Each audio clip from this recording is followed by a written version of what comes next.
سورۃ الفاتحہ کی طاقت۔ ٹانگوں میں درد ختم کرنے کے لیے سورۃ الفاتحہ کو اس طرح پڑھیں۔ کمر میں درد ختم کرنے کے لیے سورۃ الفاتحہ کو اس طرح پڑھیں۔ آدھے سر میں درد ختم کرنے کے لیے سورۃ الفاتحہ کو اس طرح پڑھیں۔ فالج کے مرض سے بچنے کے لیے سورۃ الفاتحہ کو اس طرح پڑھیں۔ اعوذ باللہ من الشیطان الرجیم، بسم اللہ الرحمن الرحیم۔ محترم ناظرین، انسان جب بیماریوں سے عاجز آ جاتا ہے تو ڈاکٹر بھی اسے روحانی علاج کا مشورہ دیتے ہیں، اور اب تو بہت سے ہسپتالوں میں قرآن تھراپی بھی شروع ہو چکی ہے۔ کئی بار لوگوں کو اللہ کے کلام سے شفا پاتے دیکھا اور سنا ہے، جن کا اب عقیدہ ہے کہ جو کام ادویات نہیں کر سکتی وہ کام اللہ کا کلام بہتر کرتا ہے، اور یہ سب سے افضل اور بہترین علاج ہے جس میں شفائے کاملہ موجود ہے۔ پچھلے دنوں ایک صاحب جو کہ سرکاری ادارے میں اچھی پوسٹ پر ہیں، بتا رہے تھے کہ انہیں جسمانی طور پر نقاہت اور بے چینی بہت ہونے لگی تھی، تھکن ہر وقت سر پر سوار رہتی، جبکہ دفتر کا کام اتنا حساس ہے کہ اس میں غفلت کی کوئی گنجائش نہیں۔ انہوں نے اس کا علاج سورۃ الفاتحہ سے کیا ہے۔ کہنے لگے کہ انہوں نے انتہائی پرسکون حالت میں پوری یکسوئی سے سورۃ الفاتحہ کو ٹھہر ٹھہر کر 21 بار پڑھنا معمول بنایا، اور چند ہفتوں بعد ان کے بدن اور دماغ میں چستی پیدا ہو گئی، اور اب ان کا ہر کام میں دل لگتا ہے، بلکہ ہر کام سے پہلے یا کسی بھی مصیبت میں مبتلا ہونے پر وہ سورۃ الفاتحہ کا سہارا لیتے ہیں تو ان کی مشکل دور ہو جاتی ہے۔ ان کی بیٹی کا رشتہ نہیں ہو رہا تھا، جس کے لیے انہوں نے سورۃ الفاتحہ پڑھ کر اللہ سے دعا کی تو انتہائی معقول رشتہ آ گیا، اور اب ان کا ایمان ہے کہ سورۃ الفاتحہ کی برکت سے ان کی زندگی بدل گئی، اور اس میں کوئی شک بھی نہیں کہ سورۃ الفاتحہ کی برکات اور فیوز سے بے شمار لوگ مستفید ہو چکے ہیں۔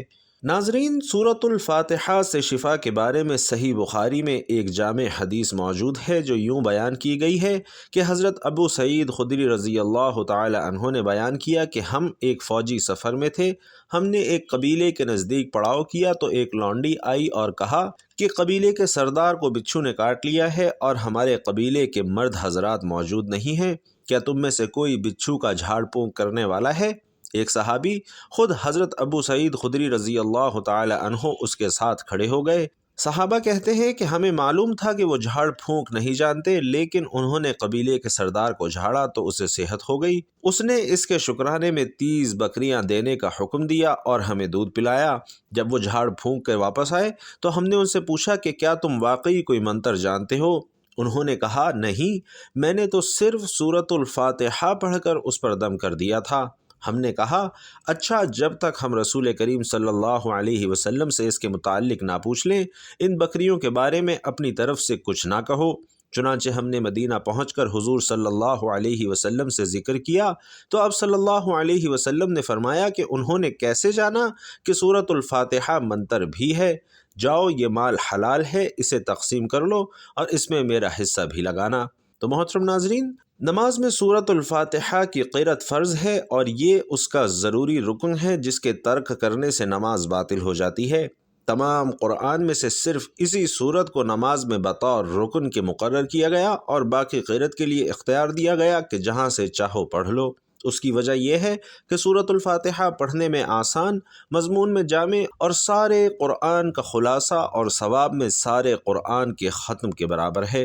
اس صورت میں اللہ کی صفات ہیں اور اس کو الشفاء والرقیہ بھی کہا گیا ہے۔